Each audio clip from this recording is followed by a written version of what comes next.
So what's up, America? What's up? What's up, America? Hey, y'all! So I got my sisters here. They first-time voters, students at Howard University. They have a production company called Take Six. I'm like mentoring them. That's another story. Right now, we need to address the fact that a lot of people don't think that their vote counts. So y'all are first-time voters. What you guys say to those people? Vote. You need to vote now. Right. It matters. Your voice matters. So do you know in the presidential debate in 2000, it was decided by 600 people? Did you know that in 2017 in the state of Virginia, state election, it was a tie and they had to pick the names out of a bowl? Did y'all know that? No. And then in 2020 in Wisconsin, it was decided by 3 votes per award. So what does that tell you? Your vote matters. So your vote matters. So for you fellas out there, especially, particularly you girl dads, do y'all really want our daughters to not have the right to decide what to do with their bodies? That's just one thing. If you're concerned about the policy, look it up.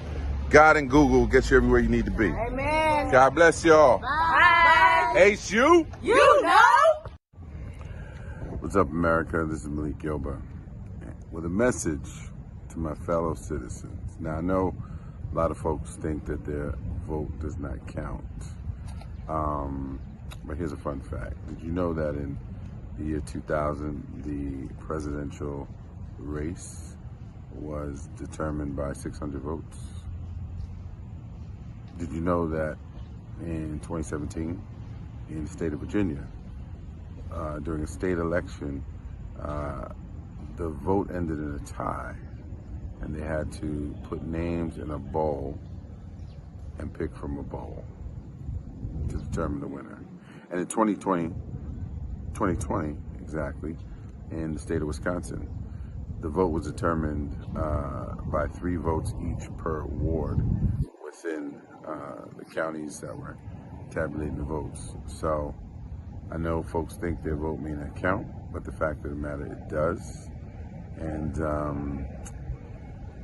this is just a word to encourage my fellow citizens to not sit on the sidelines. Make sure you get in the arena, and make sure you please, please, please exercise your constitutional right to vote. There was an amendment to that Constitution which gave us the right. So let's not squander it. Let's get busy and make sure we're registered and make sure we vote on November 5th. Thank you so much. If my voice didn't matter, they wouldn't be trying so hard to silence me. And if my vote didn't matter, they wouldn't be trying so hard to take it away. So you know why I'm voting this November? Because I know that they don't want me to. You see, being a father is hard. Because as a father, we don't always have the luxury of doing what we want to do. We do what we have to do. We do what we need to do to provide for and protect our families. And that's what this election is about for me. Because I understand that the results of this election will not just affect my life, it will affect the lives of my kids. So as a father, this November, I'm going to step up and do what I have to do. The way things are going, if we don't vote now, we might not ever get to vote again. So you best believe this November, I'll be doing my black job. Voting. The way that things are going, if we don't vote now, we might not ever get a chance to again. So you best believe that this November, I'll be doing my black job. Me too. Voting. I know what it's like to be in line at the grocery store and know exactly how much money I have till my next paycheck. I get sick, I can't take a day off from work. So yeah, when I hear politicians talking about tax cuts for rich people, I get really pissed off. People like me are struggling just to get by and they want to put more money in the pockets of billionaires? Hell no. No, I'm not walking to the polls this election, I'm running. Being a man is hard sometimes. I get tired, I get frustrated, but a lot of people depend on me. I worry about my family, about my country. What kind of world are they going to grow up in? Will it share the same kind of values as mine? And where do I fit in? You know, sometimes I get so damn mad I just want to say the hell with it. You know, the country's broken, no one can fix it, you know, that type of thing. Sometimes being a man is hard. But giving up is not being a man. Being a man means stepping up. You don't just throw it all away because you think life isn't fair. If something's broken, you work to fix it. That's what this election's all about. You don't just vote your anger. You don't give up. You do the smart thing. You get to work, and you work together. For your family. That's being a man. Thank you. You're welcome. Have fun.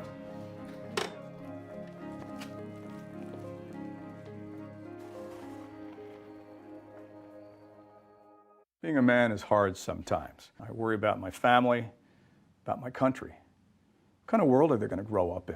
You know, sometimes I get so damn mad I just want to say the hell with it. You know, the country's broken, no one can fix it, but giving up is not being a man. Being a man means stepping up. You don't just vote your anger. You don't give up. You get to work, and you work together. For your family. That's being a man. Have fun.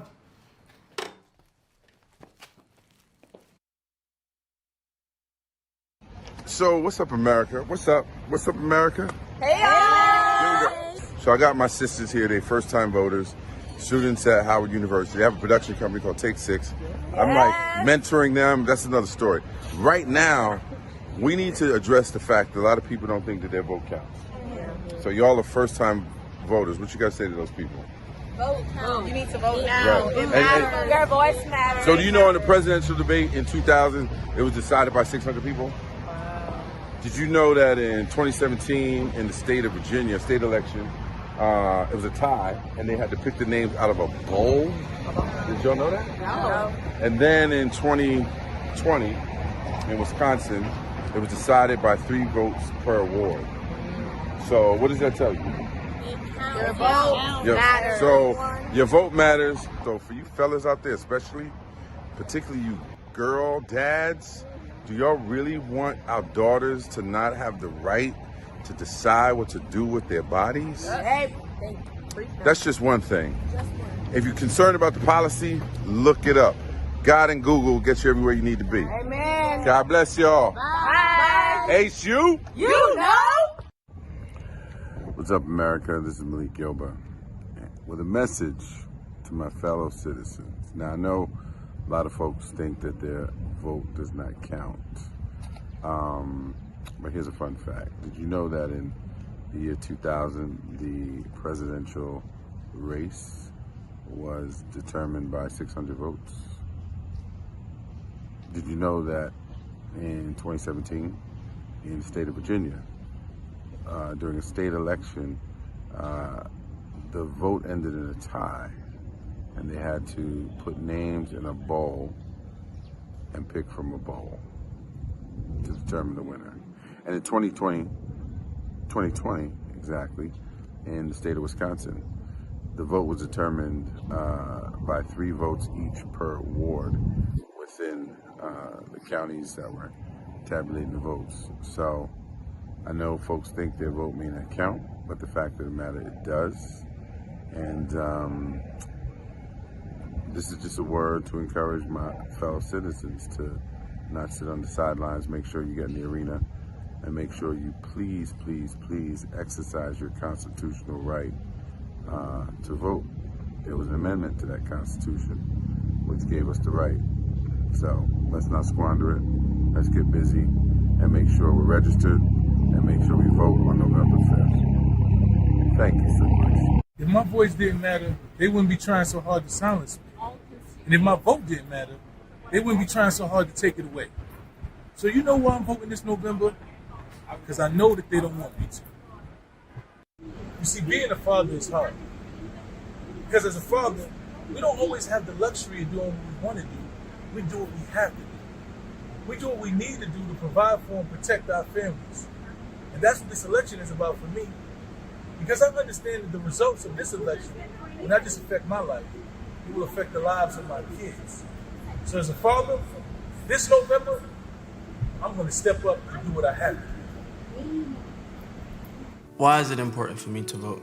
I feel like I'm at a young age, and the next 4 years will be on who it is.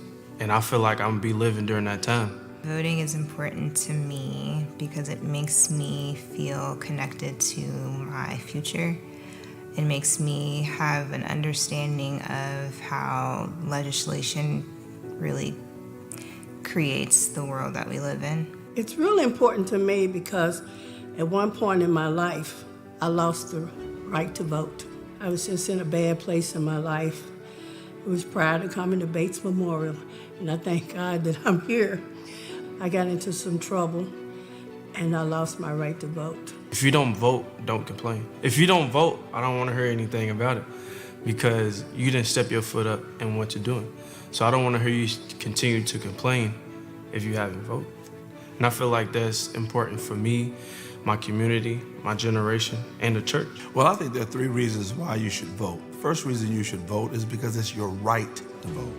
And it's been a hard-fought right to get. Our ancestors, foreparents, sacrificed so that we have the right to vote. And one of the best ways to honor their sacrifice is to exercise the right. It's important to me to vote because oftentimes we're not given the option or ability to make decisions for our lives. Being a Black woman, the way that society is set up, oftentimes our voice is definitely limited on issues that impact us and that will impact our future and our generations to come. Voting is a tool to start to move the needle in the direction of what I value and what's important to me in my life, for myself and my family, so that my daughter can grow up in hopefully a world that looks at her in a different way than I was looked at growing up. Second reason you should vote is because voting has consequences. You should never let anybody make you think your vote doesn't count. Your vote does count. Your vote matters. Your vote influences policies like affordable housing or health care or how your tax dollars are spent or criminal justice reform and a whole host of other issues. So voting has power, so you ought to vote because your vote matters. So once I got my gold seal back, which is my right to vote, a productive citizen, I've never stopped voting since. It's important because I need to be a part of society, a positive part of society. And voting is the most positive part that I can be. I don't ever want to feel like I don't have a voice. I'm a first-time voter, and the reason why I want to vote is because I want to be a part of everything. Everybody's votes count, and don't feel like that you're first-time voting and your vote doesn't count. All these numbers added up, your vote does count. The third reason you ought to vote is because your vote is your voice. There's a lot of ways in which we can express ourselves, our aspirations, our hopes and dreams for our communities, our state, and our nation. And one of the ways you can voice your opinion, voice your perspective is by your vote. And so whatever you do, don't be caught on the sidelines not voting. Go in that voting booth and make your voice be heard loud and clear. Decision 2024, why your vote matters. Good evening, ladies and gentlemen. Welcome to our forum. And now, please welcome tonight's moderator, Sadiqa Reynolds.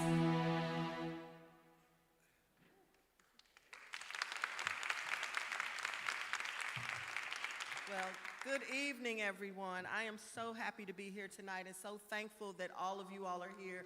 We all know how important this election is. Please make sure you're sharing now on your social media, texting your friends, let them know that they can get on live stream to check this out. Tonight is a really important night. I want to thank everybody who helped to organize this event. First and foremost, I want to give honor to my pastor, Pastor Bruce Williams, who is the head of this church, our church, Bates Memorial Baptist Church. I also want to acknowledge the president of the Louisville Urban League Young Professionals, Simone Sibley. This sister, if you could just stand up for a second, please. She has worked really hard on this event, and I think it's important for us to acknowledge her. Also, the ladies of Alpha Kappa Alpha are here and present. They were also supportive in the organizing of this event. And have I left a group off? I think that's everybody. Okay, wonderful. What we are going to do tonight, first we are going to start with a group of young leaders. We will start with that panel, and then when they finish, they are going to exit the stage. When they exit, all of the other panelists will then take their seats. And panelists, I'll let you know that you'll see your names, and so you're just going to sit in the place where you see your names listed, and we will have several small discussions about the different issues that we've already talked about, okay? We're going to talk about Amendment 1. We're going to talk about Amendment 2. We're going to talk about these attacks on DEI that are happening in Frankfurt, the very real organized attacks that are happening against our community, against our city. We're going to talk about those things. And we're certainly going to talk about Project 2025 and all of the ways that it could impact our country. I want everybody here, all the panelists know this, but I'll say it to you all. You may want us to push a little bit harder. Remember, we are in this church, and most of the organizations, every organization actually that I've listed, we're all 501c3s. We're not interested in telling you who to vote for. What we want you to be is informed. What we want to make sure of is that you understand the impact of your vote and what issues are on the table and how those things affect the community that we love so much. And so with that, before we start in full, I want to ask Anthony Christian to come up and give us a word of prayer if he is still in this room. And if he is not, then I'm going to get, don't go get him. That's okay. We're going to get this sister to pray. Come on up for us. Tony, please. Ain't nothing like a praying woman. We'll take it. Let us pray. Oh God, we just thank you for this opportunity once again to come together, oh God. We pray that you will be with us in this during this evening, that we will be on one accord, oh Lord, that you will just speak to our hearts and our minds through all the panelists who will bring their perspectives of all the things that are important when it comes to our voting, oh God. We thank you that you give us an opportunity to just share and just pray that what is presented will be spread abroad and many people will hear and be well informed and know exactly how they must vote when it comes to Election Day this season. We thank you and we ask that you will be with us throughout this evening. It's in your name we ask and pray. Amen. Thank you so much. And with that, I want to take just a moment. I'm not going to read her entire bio. She is a very accomplished woman, but I will tell you that the person who will be moderating this panel is Selena Fishback. She serves as the director of the Louisville Teacher Residency in the Division of Diversity, Equity, and Poverty with Jefferson County Public Schools. Ms. Fishback is a native of Bowling Green, Kentucky, and earned a Bachelor's of Science in Elementary Education from Western Kentucky University. She's continued her education at the University of Louisville, earning a Master's of Education in Counseling and Personnel Services, and she is now pursuing her Doctor of Education in Educational Leadership and Organizational Development. So blah, blah, blah. She's a phenomenal sister. That's what you need to remember. Selena Fishback is going to be moderating. I will turn this panel over to her. Thank you all so much. Good evening, and thank you for joining us, and thank you for the wonderful introduction. I am honored to be here so that we are able to amplify the voices of young voters within our community. And with that, I would love to introduce to you our panelists. We have Nino Owens, who is a part of the 2024 graduating class from the University of Louisville. As a student, he served as the vice president of the Martin Luther King Jr. Scholars Society, editor-in-chief for the Louisville Political Review, and a literacy mentor for the Decode Project. He is currently working in the Office of Housing and Community Development at Louisville Metro Government. So welcome, Nino. We also have Alexi Miller. She has a Bachelor's of Science in Animal Science from Auburn University, a Master's of Science in Criminal Justice from the University of Louisville, and is currently a student or a PhD candidate in criminal justice at the University of Louisville. Alexi works in research and is a lecturer in criminal justice department at the university. She is also a member of Alpha Kappa Alpha Sorority Incorporated. And our final panelist this evening is Etler John Hatton Jr.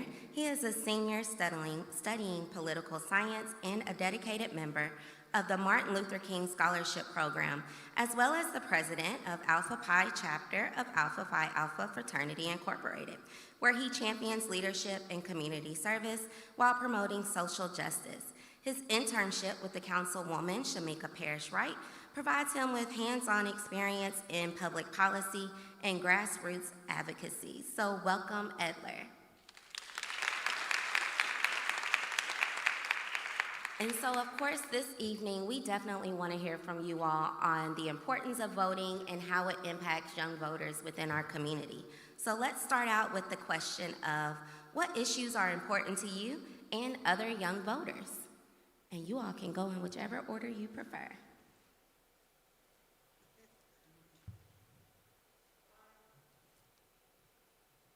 Right, I guess we're going ladies first. So I'm going to be speaking from a perspective not just of my own, but also involving millennials, because I am part of the millennial generation. And when millennials came into higher education, our parents put a strong emphasis on higher education being a doorway that's going to lead to all of these opportunities in our future.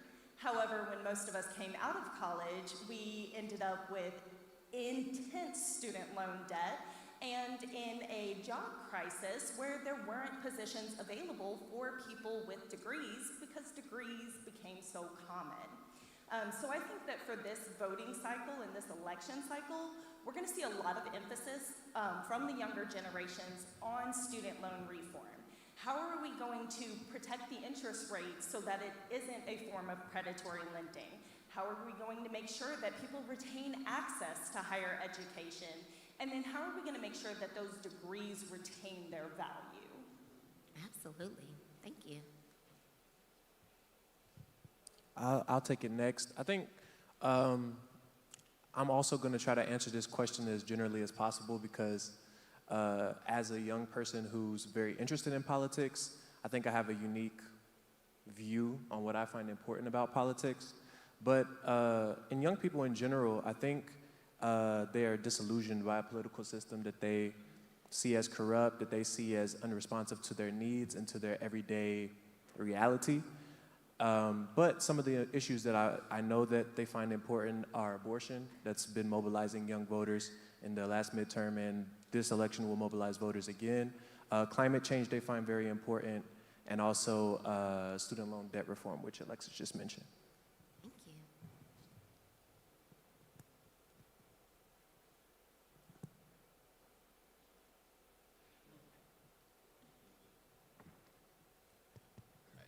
Hello, everyone. I think Nino said it best to kind of keep it general. As a young person that's very involved in politics, that I'm paying attention to a lot of things. I don't think a lot of other people my age are, but I know me personally, I'm very focused on the economy. I'm 21 years old. I'm about to buy a house, and I'm about to graduate college, and I'm trying to buy a house, and I know that's something that's not feasible for me because of the way the housing market is right now.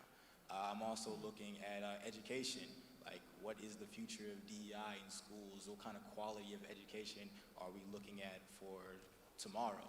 I think they made excellent points with student loan debt, but that's just at the college level. What kind of quality education are we, especially in Louisville, are we looking at for our high schools and our middle schools? Thank you all. And I love that, Nino, you touched on it a bit of young voters being a bit disappointed in the political system and believing that it is corrupt. And so in that, are there specific issues or barriers that discourage young voters from voting and participating in the process? I think one of the biggest things is the knowledge barrier. We are in a society where we don't really teach students how government works, what different positions of government do. If you ask most people, not just young people, but most people, who their congressperson is or their senator is, they can't tell you their names. They certainly can't tell you their responsibilities. And that's not really on them. That's more on our society for not really emphasizing civics education at a young age, not emphasizing the importance of exercising your right to vote. And I think another barrier on top of the knowledge barrier is the disillusionment. Like, if you don't believe, like I talk to so many people, it's like, nothing's gonna change no matter who I vote for.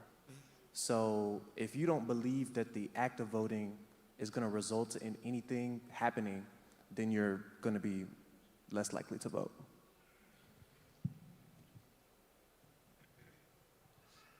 Just to kind of piggyback on that, I think Nino makes an excellent point about how civics is not really taught in schools. I know me personally, I've had a history class. We spent maybe a week on civics. And same in high school, I think we spent 2 weeks. It wasn't until I had more conversations with people that I began even learning about like how government functions and what actually is the role of politics. Something I think that a lot of people don't really consider when they say, oh, my vote doesn't matter, or they kind of get lost in the grand scheme of things, is that everything is political. One thing that I did when I worked for a nonpartisan organization, registering the people who vote, I would say, name something you care about. Some people talk about their cars or fashion or even getting their license, and I was like, that is all politics. People are making decisions on your behalf, and when you vote, you have the power to choose a representative that keeps your best interest in mind. And just to add in one more thought, I think you guys really covered civics in school, but I think we also need to address the role of parents in educating their children on the importance of voting. Take your kids to the polls so that they can see you be excited to vote, so that they see you setting the example, exercising your right to vote. Instead of talking about how all politicians are bought out by lobbyist organizations, focus on what grassroots organizations can do to advance their positions. Focus on what an individual person can do and why that vote is so important, what that vote shows to politicians. That even if your candidate does not win the election, your vote shows what you think is important. And so for parents, explaining to your kids the important aspects, the conversations that we're having tonight, touching back on those so that they can see it. And when I say children, I don't just mean your little kids. I mean parents, check in with your college-age kids. Are they going to vote? And everybody, check in with your friends. Are they going to vote? Express to them how important it is, because when we see those around us and those who look like us voting, we're gonna be more likely to go out and vote. Thank you. Could I add just one more comment to that? Absolutely. Because we're talking about barriers to voting or civic engagement. I think an important barrier that we don't talk about a lot, or that doesn't even get attention, is that when we're having the conversations, or is it a conversation of sharing knowledge, or is it a conversation of me trying to convince you of my beliefs? Am I trying to push my morals or my philosophy or the candidate I want to see in power, or am I challenging you to actually do the research yourself? Am I giving you the tools to learn, or am I asking you to subscribe to my doctrine? Wonderful, and you all are powerful young minds that I'm extremely excited to be coming into the community and making impact. And I think that all of you hit on how young voters are starting to feel as though it doesn't really matter if they vote or not, because their vote isn't going to decide the win or the election, or their candidate's not going to be voted in. And so in that point, how do you think we motivate the younger generation to maximize their vote no matter if they believe their candidate is going to win? Well, I guess I'll take it away. We have a presidential election coming up in 2 weeks. Everybody knows. Everybody has heard. Everybody knows that your president is the head of the executive branch. What people don't seem to get, what they are struggling to grasp, is that the the president does not hold all of the power. It is your legislators, and not just your federal senators and your federal congresspeople, but your state senators and your state congresspeople, especially when we look at Roe v. Wade being overturned and sent back to the states. It is your state legislation that's deciding those laws that are actively impacting your life. So I love the fact that we do publicize a presidential election so much, and we push that people get out and vote. But I think the real emphasis in our education of the younger generations needs to be on the importance of those more minor elections, the ones that aren't considered a holiday that you get off work. So when we start to talk about that, if you go out and you vote for your state congressperson, that you have a potential for a bigger impact, you have a potential to see those changes in your life almost immediately. And so it's really important that we push those elections, not just the presidential election.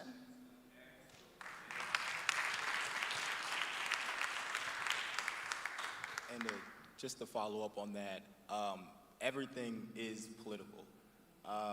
The way you drive to work, one road might have more potholes or more traffic, gas prices, even the prices of groceries or rent. Like, everything is political, and it can be tied back to the legislators that we put in office, the legislators that are supposed to work for we, the people. And I think that's the best way of getting younger people involved, because again, I think education hasn't done the greatest job of explaining or even showing those links of, like, these are the people in power that we put there, and they make decisions for us that impact us. And now I'm inconvenienced because I have to work even harder now because of these things that they haven't solved that are within my interest. So we're talking about getting people to register to vote. I think that's the conversation that we need to be having. Like, what directly matters to you? And this is who's in government, this is who's in power that can actually solve the issues that matter to me. I think just to, first off, second everything that Alexa said and that Edler said, and also to add, we have to be more, those of us who are already voting, those of us who are already politically active, we have to be more engaged citizens, because voting is not the only responsibility or right that we have as a citizen. We also have a responsibility to make sure that the people that we put in power are doing the things that they said that they were going to do, are actually representing our interests when they go into these places. These are the things that will, I'll give a story to kind of give an example of how that can work, like practically. So I was an intern for a state senator a couple years ago, and this state senator, he's a Republican, he got calls and emails every day from his constituents saying, this is what I want you to do. This is how I want you to vote on this bill. And these are not like big bills. Like, obviously there's your big bills, but there's a bill, a random bill, a bill on some niche issue, and they're emailing them, they're calling them, telling them, this is how I want you to vote. This is how I want you to represent my interests. This is what I think about this. And if we start doing this more and more as a community, as a people, then the politicians in our country, in our state, in our city, they will start to realize that we are engaged citizens, and things will start to change. And then once things start to change, the people in our community will see that voting does matter. It matters when you're an engaged citizen. So just creating that change and making it actually where, not just telling people, yes, your vote matters because of the numbers of it, but your vote matters because you could see structural change where you live. Thank you. And you all have done a phenomenal job explaining why your vote matters and the importance of voting. So now let's get into, what are you looking for in your political candidates? So those that are running for office, no matter if it's local, state, or at the national level, what type of characteristics would you like to see in those that would earn your vote?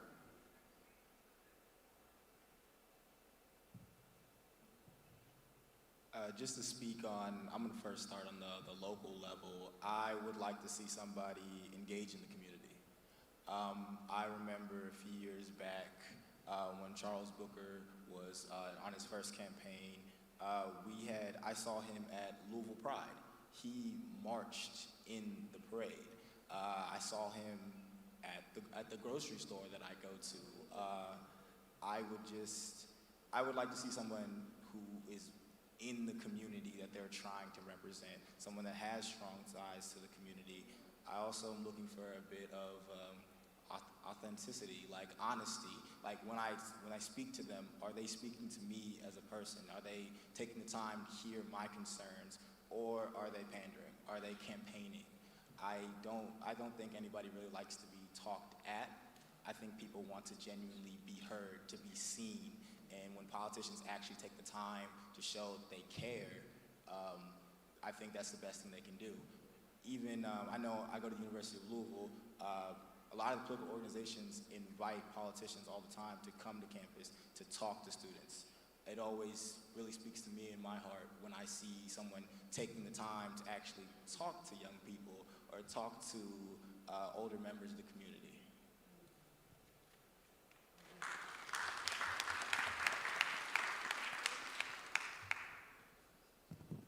I'm not gonna lie, I forgot the question. Could you repeat it? Absolutely.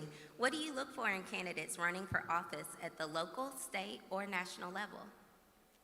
I like to look for people who represent the interest of the people who represent the interest of the people who put them in power. So even if it's somebody who I disagree with when it comes to their policies or their values, if they're doing their job, regardless of what their policies and their values are, is to represent who put them in power. So I look for people who are black. When it comes to black candidates, I do hold them to a higher standard to represent our interest. That's pretty much it. Like, I feel like that's their job, is to represent the interests of the people. And if they're not doing that, then we should be looking to get them out of office, not continually putting them in office.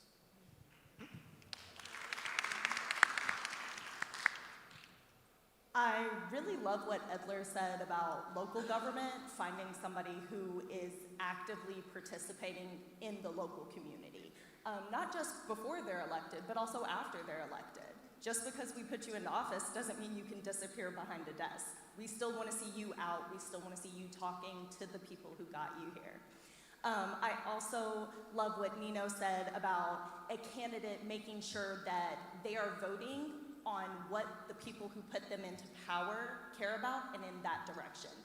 You may feel one specific way as an individual, but when you are put into a position of power in politics, you are a representative. And now it is your job to represent your whole constituency, whether or not you individually agree with them. And I think that that's where some of our political candidates do a good job by like prosecutors who sometimes have to prosecute cases that they personally don't believe in, whereas some other candidates don't particularly do such a good job. I'm going to speak to the federal level. So as we're approaching our presidential election, the biggest thing that I'm going to be looking for in a candidate is your track record. I want to see that the words that you're saying now match the way that you voted in the past, align with the groups that you've aligned with. And then I want to see that even if you are not able to win, you still fight. So for example, with the Biden administration, President Joe Biden made a lot of promises regarding student loan debt. Unfortunately, due to courts and legislation and litigation, he was unable to come through on all of those promises that he made. However, we've seen them consistently pushing different ways to help solve the student loan issue. And so even though they haven't been fully successful, I didn't get $20,000 off of my student loans, which would have been amazing, but seeing that they have continued to fight for people who are in need and they are trying to fulfill those promises is what I find most important, because that gives me hope and faith in your actions in the future.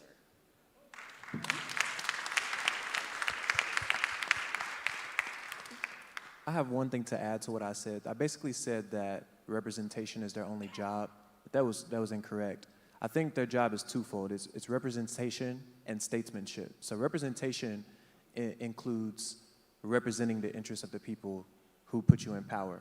But statesmanship is basically using that power to make sure that the worst instincts of those people don't become the law of the land. So So I just want to put that in there, representation and statesmanship. Thank you. And we're almost out of time, but I do want to ask you one final question. Do you feel personally that your vote makes a difference? And can you explain to the younger voters why or why not? I guess as the older voter, I will go first to hopefully explain to everybody. My vote matters. Whoever becomes president, whether the candidate that I vote for wins or loses, the vote that I cast on November the 5th is important, and it does matter. And the reason it matters is because it shows all of the American populace, it shows all of the people in politics what Americans care about. It also shows all of the other countries across the world what Americans stand for. So when we vote for a candidate, and maybe they don't make it in, but maybe that race is really, really close, it shows that the American populace can at the same time stand for multiple different issues, and that we understand that in our political environment and in the atmosphere that we have, sometimes, even though we don't win, we have to take it on the chin, like the grown-ups that we are, and we still continue pushing forward. So my vote may not get the presidential candidate that I would like into the office, but it could show that I really care about the housing crisis, about the job crisis, about student loan crisis, about abortion rights, about wars and conflicts that are going on. It shows the stance and the things that I find important. And that is going to influence not just other people to become engaged and active, but it's going to influence our politicians on the decisions that they make, and then it's going to influence American policy across the globe. And for those reasons, my vote is extremely important. Come on, girl.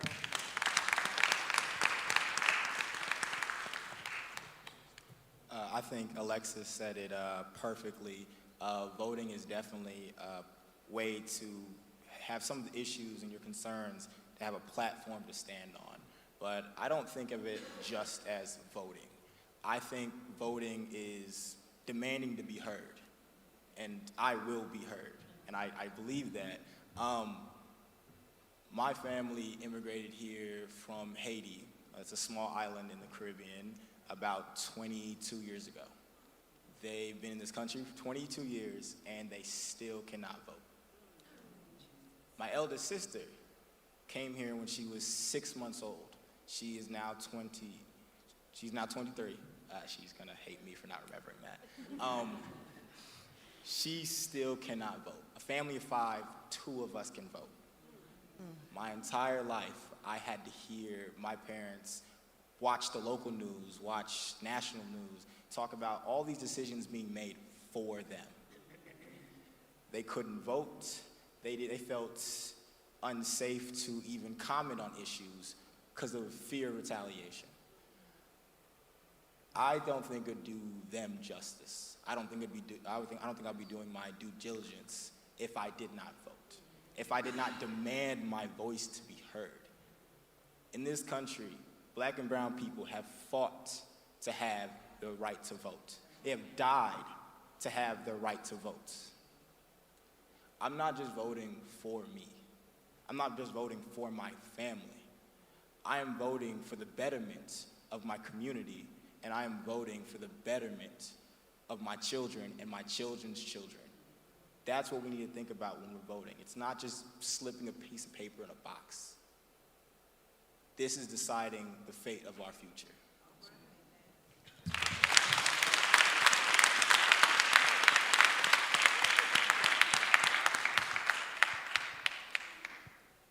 Your vote matters. Your vote matters, as it's been said, because it affects the policy of our country, of our state, of our city. Your vote matters because our people have died to get the right of it, to get the right to vote. You're voting not only for yourself, but you're voting for those 4 little girls who got bombed in that church in Birmingham. You're voting for your grandmama or your granddaddy who went out there and marched and got bit by police dogs, got sprayed by fire hoses. You're voting for them. They did not die for that right to vote just for us to vote unintelligently, though. So we also have to remember that in certain ways our vote doesn't matter. In the last, I believe, since 2003, either 2 or 3 of the presidential elections were not determined by the popular vote at all. The person who won the popular vote lost the election. So in a way, your vote does not matter. Your vote does not matter if you go into a ballot box and you look at the party beside a person's name, and that's what determines who you're voting for. Your vote does not matter then. So your vote also does not matter when we as a people, black people, vote individually. Our vote matters when we vote as a collective. We are a minority in this country, but we are a very strong minority. Understand this, 90% of black votes have gone to the Democratic candidate since like 1960. One candidate, the Democratic candidate that's up right now, is losing, I think, 20% of black men. So instead of 90%, it's gonna be like 70%, at least according to the polls. And that right there might determine the outcome of the election. That's the power of our vote. If we know how to pool it, if we have an agenda behind it, if we know how to pool it, and if we hold the people accountable who we put in power to do things for us, and if they don't do those things, don't vote for them again. We have to vote intelligently, or no, our vote does not matter. And that's what all those boys in the hood are saying. They don't know how to put the political science behind it, but they know it doesn't matter when we're not doing it in that way. And until we're able to communicate to them that we're gonna do it in that way and we're gonna have an agenda behind it that affects their everyday life, they're not gonna vote. They're just not gonna do it. So yes, our vote matters, but with some stipulations. Okay. Before you all leave, I wasn't gonna do this, but we're gonna do a little vote check, fact check. Your vote always matters. Your vote always matters. Obama lost 8% of black men when he ran. It is projected that Harris is behind 12% of black men, maybe 12 to 14%. I think it's important for us to talk about that. And one of the things that we should talk about tonight is some of why that is. I also want to make sure we do some myth busters here. Again, not here to tell you who to vote for, but I want to be clear about some of the things that we've heard about one candidate's record as it relates to some of the things that young black men are saying about why they don't want to necessarily vote in this election. And so one of those things is, wait a minute, before you all leave, hold on one second, I'll tell you. Let me stop myself. The University of Louisville, University of Kentucky, and so many universities in our state are under attack. And I want to say to any elected official who is watching this tonight, and you see these 3 people, and you think about the attacks on diversity, equity, and inclusion that are happening. I sat in a room 2 to 3 weeks ago with legislators who were questioning our university presidents and asking them how they would dismantle diversity, equity, and inclusion. And if you could listen to these 3 people and think that anything at the University of Louisville related to inclusion and equity and black people should be dismantled, you have a serious problem, and I hope we vote you out. Thank you.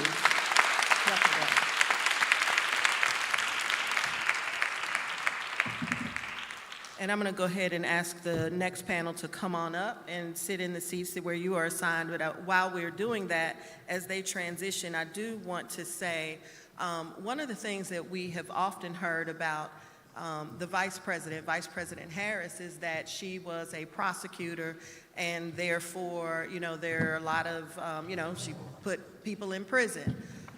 That's what prosecutors do. We often talk about in our community that we need diversity in every space. We want elected officials, we want black mayors, we want black prosecutors, black police, we want all of these things. Well, when people get those roles, you want them also to do the jobs. And what we should remember is that when she was in office at the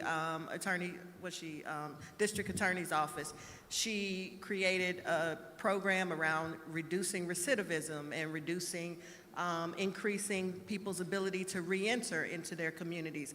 Also, we've heard her referred to as a cop, saying how much she loved being a cop and all of these things. What we don't hear about, we don't see, and we don't read about is that when she was a DA, the police department actually stood up and physically turned their backs on her because she refused to seek the death penalty in a case where a police officer was killed. And in fact, even some Democrats critiqued her for that. So I appreciate every critique of everybody running for office, and there should be plenty. But what we have to do is make sure that when we say something, we've got it right, because people are listening to us. And we have two very different alternatives here in this election. And so please go, do whatever you must do, but let it be based on accurate information, okay? Thank you. Now, couple of other announcements before we move on. There are free rides to the election, to the polls, so you can get to wherever. I guess at Bates, we're going to have folks doing souls to the polls on election day. So please do that. Election day plan, please make sure you look at the sample ballot, that you know who you're voting for. You've got an idea, that you've read the citizen guides and you know about the candidates. Fill it out, take it in with you. It's not against the rules. You can take yours in there with you and vote how you want to vote. Make sure you know your polling location. I have certainly gone to some of the locations. You can barely find them. They're hidden grass. There's dogs somewhere. If you see that, report it. Tell somebody about it. Make sure you do what you need to do. Make sure you know the dates. And also, Louisville Urban League Young Professionals, if you want to join, and you should, please get involved, get engaged. They would love to have you. While we are doing this tonight, you will see a QR code. Ask questions, send those questions. We're going to answer all of those questions as best we can before we leave here. And then the last thing, child care is available here tonight. You got to pick your kids up at 8, even if we go over a little bit, and we just might do that. So I wanted to say those things. And then one of these young folks mentioned the elected officials being present. It would be a disservice for me not to acknowledge those who are elected officials that are in this room with us tonight. If you could please stand, that would be wonderful. Please stand very quickly. Any elected officials? Say your name real fast. Metro Councilwoman Paula McCraney. Monica Flowers, Councilwoman. Josephine Buckner, District Court Judge. Thank you all for being here. We've also got some folks who are running for office. I think it's important. Let's recognize them. Running for office. Stand up quickly, please. Tim Finley, State Rep, District 29. All right, here we go. Ooh, I've been waiting on this. Y'all know how much I love Lyndon on a panel. Ooh, we got a good panel here. Let me tell you. First of all, I want to tell y'all something. I want to talk about all the things you said they told y'all we're going to talk about. Amendment 2, Project 2025. I want to get into Amendment 1 a little bit, just to tell people don't do it. Let me give you the short cliff notes. Vote no, Amendment 1 and Amendment 2. We're going to get to why. Probably they'll tell you. And then I also want to talk a little bit about these attacks on DEI that we see happening in Frankfurt, across the state, and really across the country. And I think that's it, so y'all can kind of work it in. But let me, first of all, recognize Dr. Justin Reed, Louisville Presbyterian Theological Seminary, Assistant Professor of the Old Testament and Hebrew Bible. The brother is bad. If you don't know him, shame on you. He lives in Louisville. He is a gift to us. He is a gift to this city. You need to get to know him. Come to his Bible study class. He's fabulous. Just being around him is fabulous. Lyndon Pryor, the president of the Louisville Urban League. We know Lyndon, we love Lyndon. Thank you for all of the good work. And Dr. Joseph Ellison, JCPS, Assistant Superintendent of High Schools. Raise your hand, all right. Thank you for taking all the hits at JCPS. And then we have Dynasty Davidson, Louisville Urban League Community Organizer. If you could wave your hand, please, Dynasty. Catherine Howard, an attorney, a bad sister, married to this bad brother up here, Dr. Justin Reed. She is staff attorney at the Department of Public Advocacy, a strong lawyer, a strong sister. And then Felicia Newman, the queen, attorney for the Louisville Urban League, director of justice and policy. It's another bad sister. So, all right, what we are going to do is start with why vote and Amendment 2, but if you all can work in some other things, go right ahead, because we need you to do that. And if you want to address anything that you just heard, you are welcome to do that as well. Matter of fact, let's start with that. Anybody want to address anything you heard with the young folks panel? Anything outstanding before we get in? Go ahead, Felicia. I just want to say one thing. He said, oh, well, but I'm going to be nice. I am completely and utterly taken aback by the intelligence, by the depth of knowledge, the depth of the conversation. I am so proud. I have never been prouder to be a U of L grad in my entire life. I'm not giving them no alumni dollars, but if I keep seeing kids like this, I might cut a check, maybe. Bad to the bone. Anybody else? Okay. So, why vote? Describe what critical race theory is and how it has shaped our current understanding of voting rights and electoral participation. And these first few questions are directed to just Dr. Reed, Lyndon Pryor, or Dr. Ellison, if you don't mind. So let's talk about critical race theory, what it is, how it shaped our current understanding of voting rights and electoral participation. Cool. So I'm going to define critical race theory in two different ways because currently that's how it's being treated, in two very different ways. So the first way to understand it is very academically. Little background, my wife was at Harvard Law School, and while she was there were protests that her and her co-conspirators were up to, trying to get some changes going, and during those protests, there were people who they brought in to teach about critical race theory. And I'm listening to these people and I'm like, wow, this stuff started at Harvard, but by this point, they have to bring people from outside to teach it because people have been pushing back on it for a while in different ways. What critical race theory is as an academic discipline is something that started in legal scholarship, and it started after the Civil Rights Movement. Civil Rights Movement, we get some official legal changes that seem great. We get Brown v. Board of Education to end school segregation. So that should fix some things. We get 1964 Civil Rights Act that says you can't legally discriminate on the basis of race, sex, color, national origin. That's supposed to fix things. But lawyers who are fighting for these rights to be real, to be lived out, are wondering why a decade, 2 decades later, the same or worse racial disparities still exist. And so these scholars start to say, okay, how can we understand our present moment, our past that led us to this present, and our future strategies differently from how we understood them before? Because however we were understanding it before that led to the changes we made in the Civil Rights Movement didn't fix things. And so critical race theory developed as specific ideas, concepts to try to understand all that and try to have strategies that will work. There are other strategies for addressing racism that aren't critical race theory. They were responding to some of the earlier ones. That's one definition. It's technical, it's academic. The other side is what we popularly see from people who are against critical race theory. Christopher Rufo is someone who publicly has said his intention.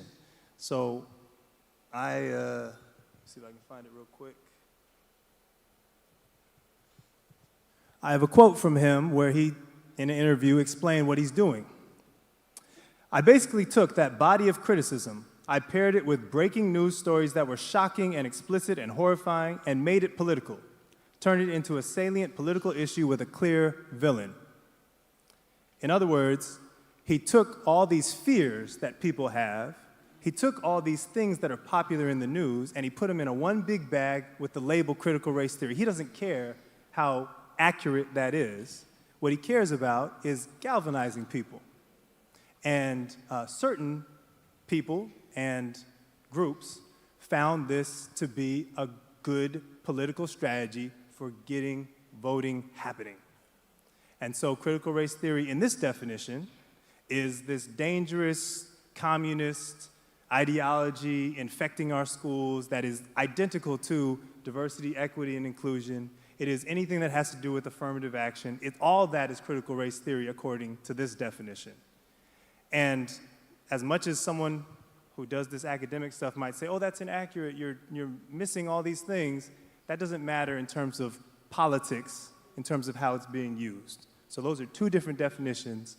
And this one, in terms of what its effect has been on voting, is that it's gotten a lot of people going, including the Heritage Foundation, who is behind Project 2025, pumping money into grassroots organizing against critical race theory, giving people manuals on how to go against your school board and change things with a script against critical race theory. So that's one side.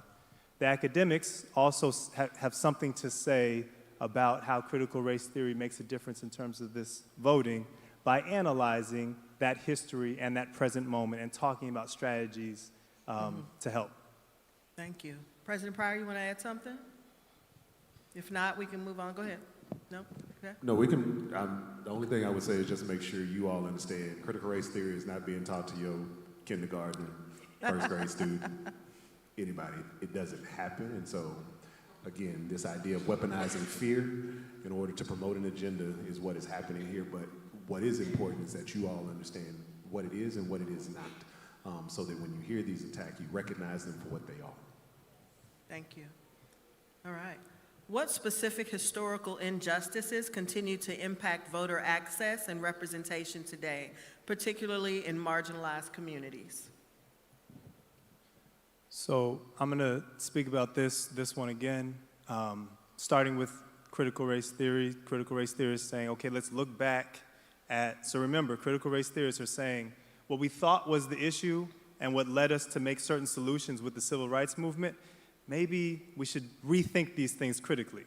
So they'll look back and they'll say, okay,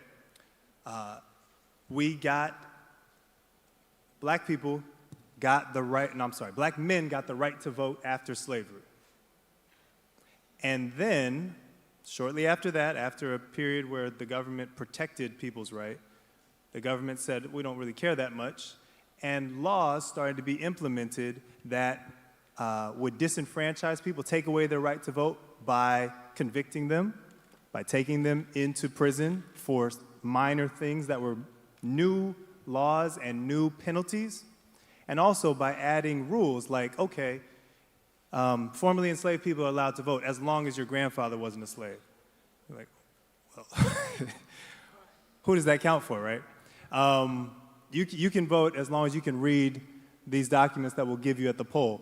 And then they'll not hand somebody a document because they're white, and then they'll hand some black person the Magna Carta and say, can you read that? And then they'll say you did a bad job, you can't vote.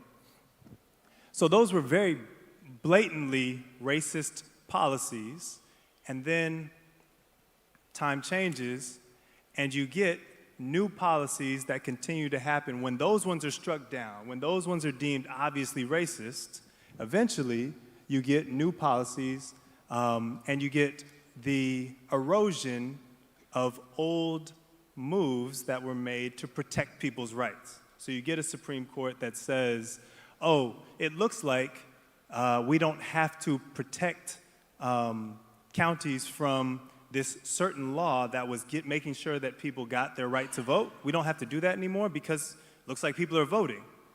It's like, well, you're kind of missing the point. People are voting because the law works, not because the law is unnecessary. But the Supreme Court strikes that down, and then you see voter suppression happening. The Heritage Foundation has a branch called Heritage Action that has been pushing for the implementation of more policies, more things that people have to do to be allowed to vote, in terms of what you have to show, in terms of the rules of what a voting polling place can do. And in 2021, they had more of those new changes than in any year of the past decade before that. And they had spent $5 million lobbying to get these changes. So they've been pumping money into getting these changes. The founder of Heritage Foundation, who Heritage Action comes from, Paul Weyrich, had a quote where he said, so there's a continuation of that history that's old, but now with new methods, right? He said, in 1980, I don't want everybody to vote. Our leverage in elections, quite candidly, goes up as voting populace goes down. So people with the money, pumping the money, blatantly saying, it's helpful for me if everyone doesn't vote.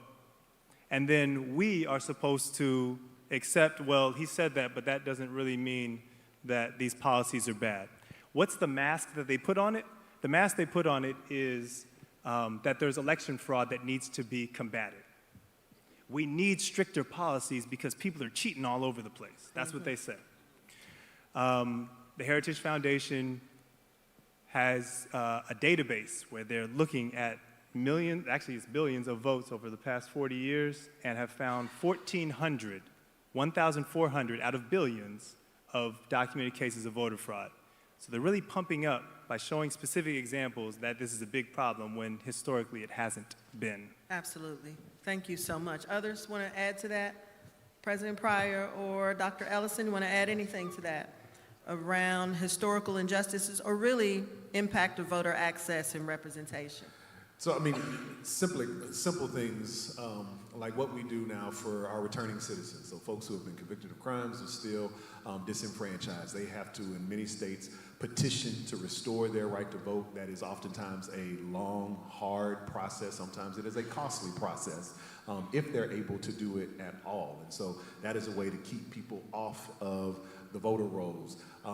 Things like we saw happen in the last presidential election, there were tons of stories down in Georgia where they said you couldn't do simple things like bring people water in line. Or what we do all the time when we tell you on election day, make sure you get in line. You have to get in line to be in line before the polls close, right? Like those are all sorts of small but very significant types of policies that are impacting whether or not people can vote, because they will literally cut you off even if you are sitting there in your car in the air conditioning because it's hot and the line's too long. No. If you are not in line, you cannot vote if the time reaches, right? So those are things that are done to discourage people from voting and to make it more difficult. ID laws or another thing. And I know a lot of people say like, well, everybody, an ID law doesn't seem terribly unreasonable. But for those of you who may be seniors or who are taking care of elders and that driver's license expires, how hard is that to go get?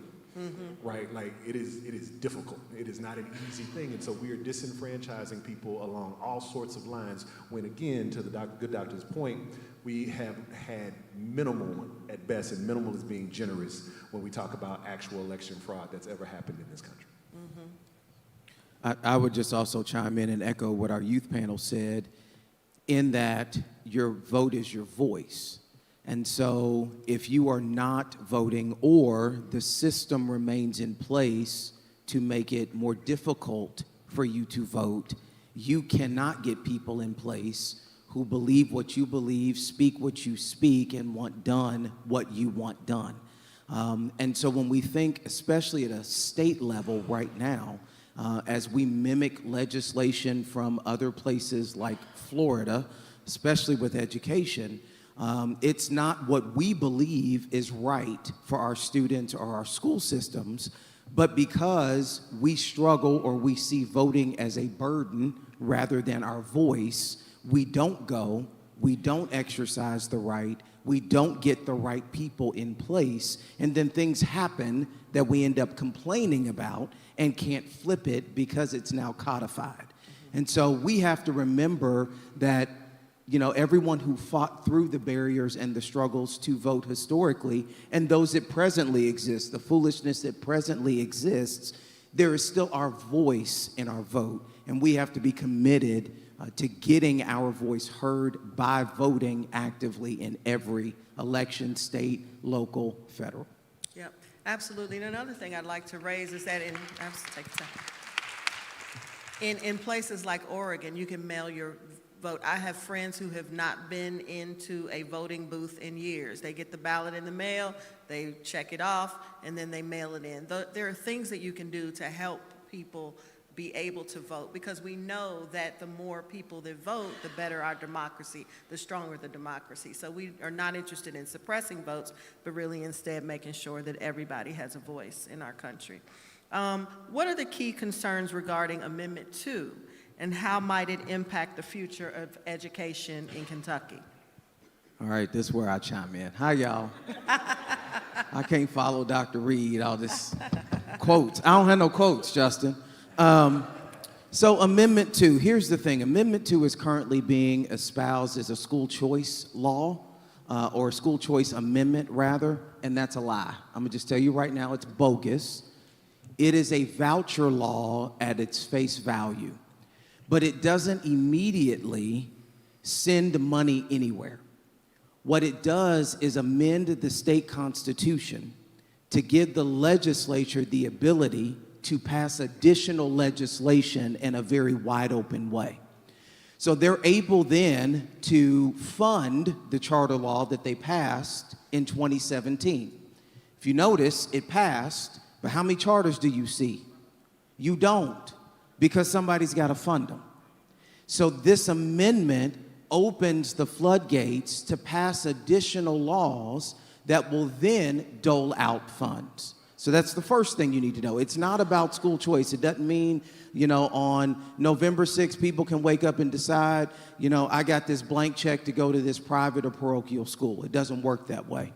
What it would do, in essence, is begin to shift funds away from our public schools by amending the state constitution to say that public funds could be used for schools other than quote-unquote common schools. When you read the state constitution about public education, it talks about common schools. Those are our standard public K-12 schools. So in essence, it will amend the state constitution to say your public dollars can be funneled away from your public schools to fund education in other ways. Here's the reality. We start doling out vouchers. Say it's a $4,000 voucher and it costs $4,000 to go to this private school. Well, that private school's gonna realize that you got a $4,000 check, but they don't want you. So they're gonna raise their tuition to $8,000, $12,000, $20,000. I'd have knocked my name off. And still want to take your $4,000 and tell you to come up with the difference that you don't have, which means you can't go. So it doesn't change those dynamics as far as our ability to get into those private and parochial schools. One other thing I'll say real quick is that you see this bogus commercial talking about, yes, on Amendment 2 means increased teacher salaries and more resources in schools. Help me understand. I was an English major. I didn't major in math, but help me understand how you take money away and that equals an increase. I don't follow. So we can't actively divert funds from public education, continue to blame public education for the ills that we face when we currently don't fully support it and fund it, and then claim on the backside somehow it's going to mean higher salaries, more resources, and the like. Students with disabilities, students from minority populations, students who are multilingual learners are not going to have a choice. And what will happen is we will end up with fewer funds at the public school level to support the neediest kids who need the most money feeding their education. 90% of black kids in in Jefferson County attend JCPS schools. 90% of them attend public schools. So this is going to directly impact our kids, our babies. Dr. Ellison is absolutely correct. And the one thing that I will amend, though, is the amendment he's right in that all the amendment does is allow the state to divert money away from education. The amendment does not actually force them to spend it in educational ways. So we assume that they are going to invoke vouchers in charter schools. But the reality is the amendment says they can spend that money however they decide they want to spend it. And so that is something to be very, very concerned about, is that you are essentially giving them a blank check with your educational dollars to do whatever they want. Now, to the point that, yes, they probably will follow the track of other states and try to invoke vouchers and other sorts of things. And again, what we have said about choice, the choice is not for students and parents, it is for these schools who are going to receive this money. Because even if you happen to have every nickel of the tuition, they don't have to take you. And if they decide to take you, they can send you home at whatever time they want. They can expel your child without question or consequence at any point in time and keep every dime that they have collected from you. And so this is not an amendment for families, for students. This is not about fixing public schools. This is not about better education. This is not about better outcomes. This is a subsidy for the wealthy. Because time over time, what we've seen in voucher states, the people who are most often using the vouchers to go to private schools are kids who were already in private schools before the voucher ever passed. They are the ones who are going to receive the benefit because they will use it essentially as a small discount on the tuition they've already been paying. While your child is still sitting in the same seats with less funding, less resources, fewer educators to do the job. And so we have to be really, really aware of what this means and don't be fooled by the rhetoric and, quite frankly, the lies. There was a mailer that went out that spoke to just what Dr. Ellison said, oh, it's going to be better for public schools, where the teachers are going to get increased, all sorts of stuff. They are lying in your faces, and you need to understand that. These are not things that are going to happen for our kids. This will be incredibly detrimental to the future of public education, which means it will be incredibly detrimental to the future of our society. Because if you, like me, believe that public education is not only a right, but also important for the public good, then you understand by having less educated people in society ultimately is going to be bad for everybody. It is a terrible thing. And one thing that we have to talk about with this is really in all of these things, whether it be the anti-CRT work that's going on, these voucher amendments, or a whole host, banning books, a whole host of other things, is there's been for a long time, and I think Dr. Reed hinted at this, a really strong wave of anti-intellectualism in our country. And that should not be a surprise because those of you who look like me understand that at one point we weren't allowed to read. And so there is a reason why they do not want us and they do not want society at large to be aware and informed and educated, and we should be concerned about that. All of these things feed into a larger agenda to keep people dumb and uninformed, and that includes our kids.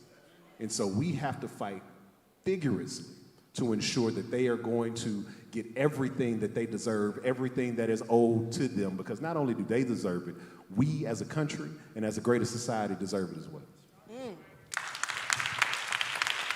want to add something? Let me just add two things. One, to humanize this idea that Lyndon said about a student going in a voucher setting and then being removed, right?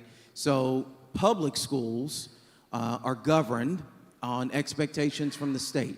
So when you look at state accountability, when you look at behavior actions and incidences and responses, all of that is, trust me, we are eagle-eyed by the state all day long. But a private school, a charter school, they don't have those types of restrictions on them. So they don't have to tell you how well they perform or don't perform. We do, right? They don't have to accept your child. We do. And they don't have to keep your child. We do. And so if they take your child and then dismiss your child is now had interrupted education, and they're going to be further behind. We've been talking about the impact of COVID since we've come out of it, and the fact that our kids are so far behind and we're working diligently to catch them up. But if a kid is in and out, in and out, in and out of various school placements, they're going to be further behind. The other thing I'll say on funding, about 88% of our state budget, general fund budget, is focused on education, on human services, on health, on criminal justice. 88% of our general fund. So to Lyndon's point, if they open up the Constitution and can decide where to put the money, and they're not going to put it in education, where do you think they are going to put it? Because the minute we are dumb, ignorant, and uninformed, they will make sure we have 3 hots, a cot, and a small little room to sit in, because they'll take those funds and divert them that way. So we have to know that 88% of our current general fund feeds not just education, but mental health supports, general health supports for our kids. And if we don't stand up for what is right and stand against this amendment, that money can go sideways. All right. So it sounds like Amendment 2 is a problem for our community. Does it sound like that? I'm just trying to, yes? So we're voting no, if you want to. We don't tell you how to vote. But it sounds like they're not voting for Amendment 2, and they seem pretty informed. Can we get a second to talk about Amendment 1? Can anybody take that on for me real quick? I'm just going to say, I'll just tell you what I know, right? I know it's a no, and I know that it's about adding language to the Kentucky Constitution that bans non-citizens. And I just heard this young brother say, I am from Haiti. I have family members from Haiti. He said in a family of 5, there are 2 of us who are allowed to vote. So this is something that is already banned. So why are we talking about Amendment 1? Are we just trying to scare people? Is that what this is about? Yes. Okay. Ultimately, it is another fear tactic, because you've heard a lot of this rhetoric out in the campaigns already. One side is saying like, oh, all of these people who are non-citizens have been voting and all this. One, that never happened. Again, they are lying in your faces. Make sure you understand that, because we need to call a thing, and a lie is a lie. They are lying in your faces about these things. But things like Amendment 1 are, to Sadiq's point, absolutely redundant. Non-citizens already can't vote. They can't vote in any place, not in any state. There is absolutely no need for this. And so this is the type of rhetoric that is used to reinforce this idea that we have a problem with non-citizens voting. And that does a few different things, but one of the major things it does is it begins to create more discord. So now in a city particularly like Louisville, where we have a large immigrant population here, how does that now make those immigrants feel? How does it now make citizens feel towards those immigrants, right? Like, it begins to breed this distrust here. It begins to drive wedges between communities that, quite frankly, have a whole lot in common, and so that is huge. But also, once language like this gets on the books, so again, this is a constitutional amendment. Once you start to put this on there, if it passes, should other things come behind it that start to reinforce it, it allows them to widen the gap between what it allows or what constitutes the right to be able to vote. And so we don't need this. This is an unnecessary, redundant bill, but more than anything, it is something that is sowing seeds of discord within marginalized community, and that is simply not acceptable. All right, very good. I'm going to save one of the questions. It's really about education, community advocacy. I want to come back to everybody for that one. So now I want to switch. If nobody cares, I'd like to switch over and talk about Project 2025. And before we start with questions about it, I happen to have a list. I'm currently employed by Perception Institute, and if you looked at the videos that we showed before this event started, there were some commercials, one with Malik Yoba, another with Tamika Mallory, another with Masan the General, the former rapper. And those are PSAs that we are making to help make sure that people are engaged, civic engagement. We need people to vote. Again, it's not our business to tell you who to vote for, but we absolutely want to make sure that not only are you voting, but you're giving somebody else a ride, you're calling other people. So on this Project 2025, our founder, her mom happened to do a whole bunch of research, and she gave us the authors of Project 2025. There are many, many authors, but I just want to tell you the roles they had in the previous administration. So I think it's important because a lot of people say, oh, Project 2025 belongs to, I think I've heard people say President Trump. Well, it didn't. He says it didn't. He said he's not involved. But here's who is involved. His former chief of staff at the Office of Personnel Management, the White House Assistant Special Counsel in the administration, acting assistant secretary for policy at the Department of Labor, deputy associate attorney general, chief of staff to the director of national intelligence, FCC commissioner, HUD secretary, associate director of presidential personnel, the acting deputy secretary for the Department of Homeland Security, the deputy chief of staff for the president himself.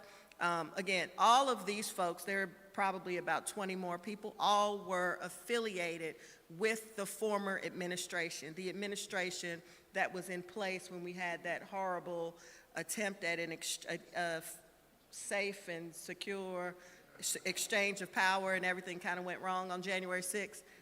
They're the people who have helped to author Project 2025, just so we're clear.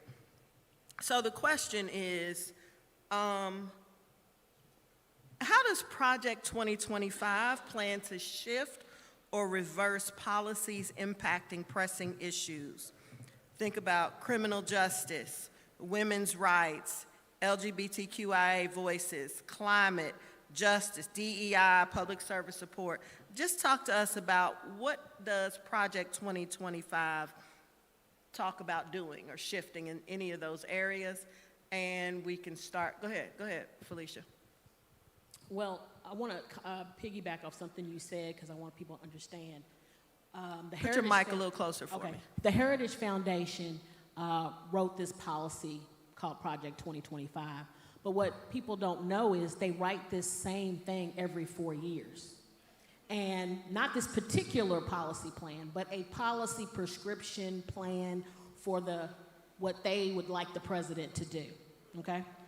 So when they wrote their, I'm gonna call it a manifesto, in 2020, Trump was, 2016, and the president got elected, President Trump got elected, he enacted 60% of what was in that policy prescription, okay?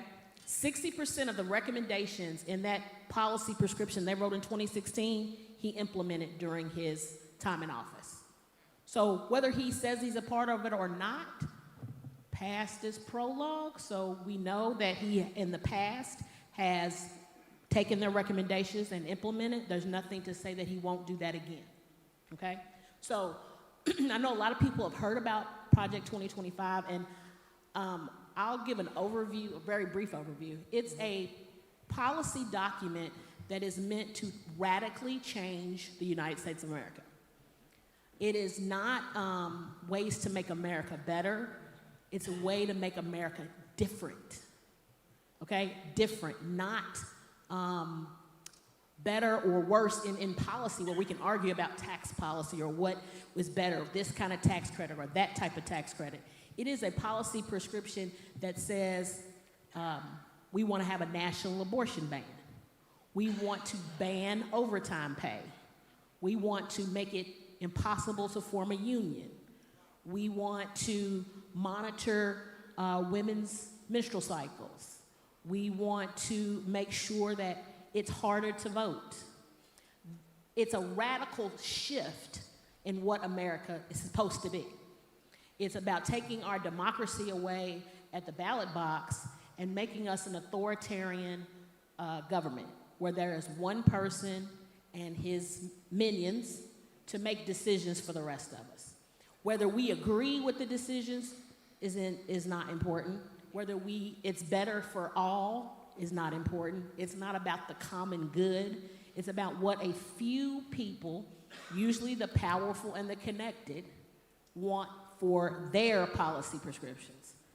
And I would call it a billionaire's playbook, right? So they want to make sure that the billionaire class and the multimillionaire class can basically use the government as a way to further their business interests all over the world. Sounds simple. Back at Miss Felicia, so yeah, Project 2025 is probably one of the most divisive documents I've ever had the chance of reading through. And I got notes because I'm sure y'all know Project 2025 is over 900 pages. And they say if you don't want a black man to know something, put it in a book. So I brought a couple of points that I felt would be super important, but back in what Ms. Felicia said also, aside from all of that, they're also talking about enforcing the death penalty, which is a problem because we all know that a disproportionate number of black men sit on death row.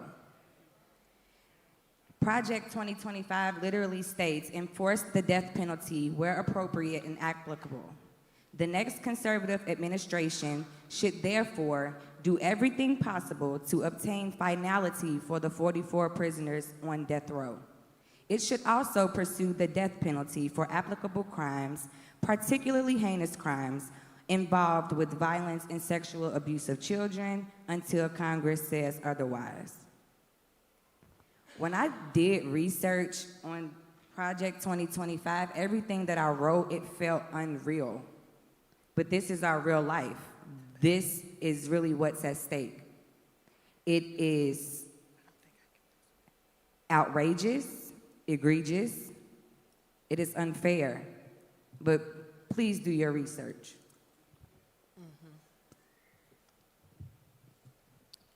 So I assume I was invited on the panel to give really the criminal justice perspective. Dynasty, I don't know if you read through that whole 900 pages, but whew, I was gonna say you all are blessed that I read through all of the part on the Department of Justice and all of the changes that are there. I think that going off of what Felicia said earlier, one of the biggest points about what this document does is it enlarges the power of the executive branch. So it makes sure that in positions that are supposed to be nonpartisan, so people that are career civil service workers, that they are not, they're gonna be working their entire careers, 30 years, through many administrations, different political parties. What they are saying, and they actually have as part of this document a list of people who are approved to go in and take the jobs of people that have been career civil servants and instead put them with people who are specifically political appointees. So not in the highest positions like Attorney General, where we know those are normal political appointments. No, just rank and file people that work in all of the departments, so that whether or not a conservative or a liberal president is in office, conservatives can continue to actually affect policies. So while the conservative president is in office, they will only pursue interests aligned with the president. Whether or not that is in line with justice, the rule of law, it's going by what the president wants. And then, if say that conservative president is voted out of office, they remain in those positions and then work in order to dismantle whatever that new president, the new progressive president, in fact, may want to be able to do. So that is very scary. That's when we say that they're turning this into a dictatorship by putting into office political cronies. So that we should all be very afraid of. In terms of the specifically criminal legal reform, I will say I'm an abolitionist. I know I'm from the West Coast. I'm a little bit leftist, but I think there are things that everyone should be afraid of in what the plans are, particularly black people and people in marginalized communities, because we know that the criminal legal system was really designed in order to keep us incarcerated. And we still see that. I work as a public defender in this city and see every day the disparities in who my clients are and the outcomes that they receive in court. So I will say there's, Dynasty mentioned the death penalty. And she mentioned that we know we should care about the death penalty because we know that Black people are more likely to be killed, to be given the death penalty, be sentenced to the death penalty, and then be killed. And we also know that we have a history of wrongful convictions in this country. And just a few weeks ago, it was coming through my feeds all the time, someone was being killed when there had been people that came back and said, hey, we believe he's innocent, we have new evidence, the family did not want him to be killed, and yet he was still killed. Yes, the victim's family said that we did not want him to be killed.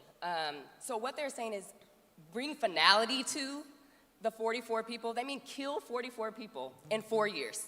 We have had very few federal executions in the last 30 years, but they want to do 44 executions in 4 years. I will say that the United States is one of just a couple of democratic nations that actually still even impose the death penalty. They also want to allow, one is just prosecute, incarcerate. We know that incarcerating people, doing maximum sentences does not actually improve, it does not deter crime. It just does not. There's this sense that if we don't put people in jail, then they're just gonna continue to ravage our cities. And I know Louisville, I hear this every day where we're going through, we're dealing with gun violence every day. I don't know if it's just me, but I think how do we deal with gun violence? We enact gun control laws that make sure that there's not a free flow of guns going to our kids. What really works in terms of criminal justice reform and deterring crime is putting money, instead of the 88% that's going into to jails and police departments, why don't we invest in education? Why don't we invest in health care? Why don't we invest in making sure that people have access to wages that are living wages that they can live on? Why don't we make sure that people have places that they can give their kids so they can, or send their kids to daycares and so they can work? Those are what we know actually deter crime. But this calls for no. Instead, we are simply going to incarcerate people. And if local officials do not follow through with strict incarceration laws, we are going to come and prosecute them. That is what it actually says. So where warranted and proper under federal law, they want the Department of Justice to initiate legal action against local officials, including district attorneys, who deny American citizens the equal protection of laws by refusing to prosecute criminal offenses in their jurisdictions.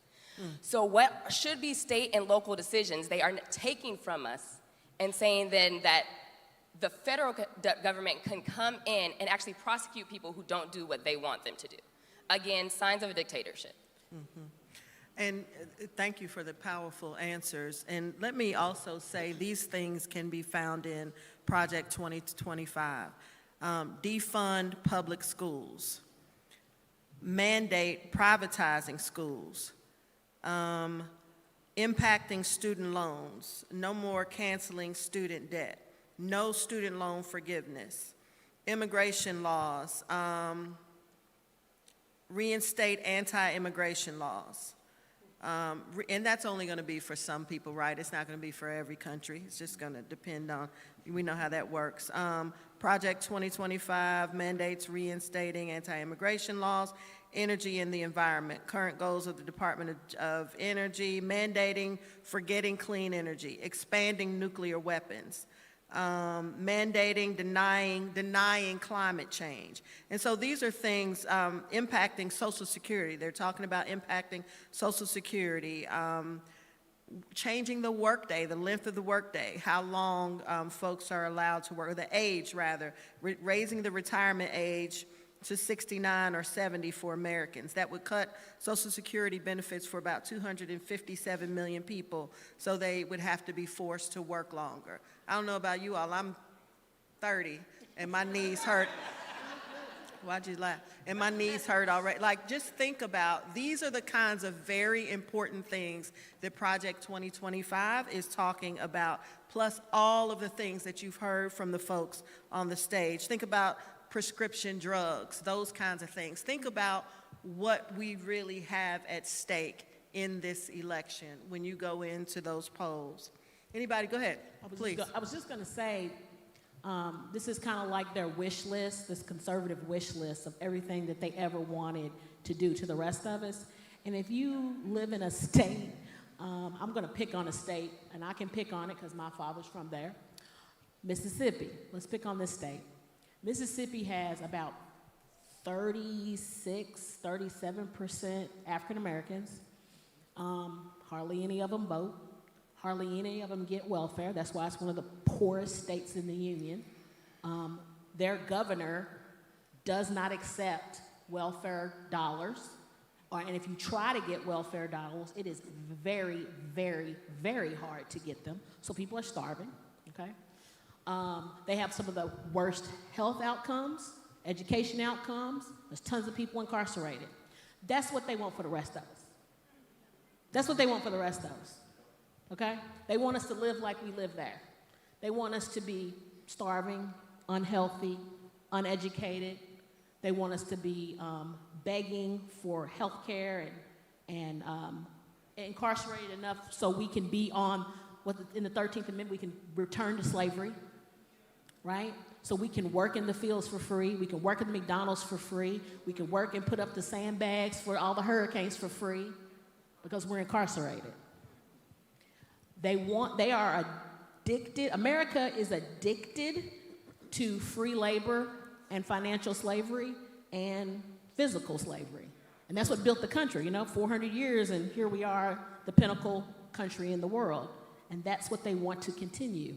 And that's what these policy prescriptions, even though they may seem race neutral, that's what the attempt is.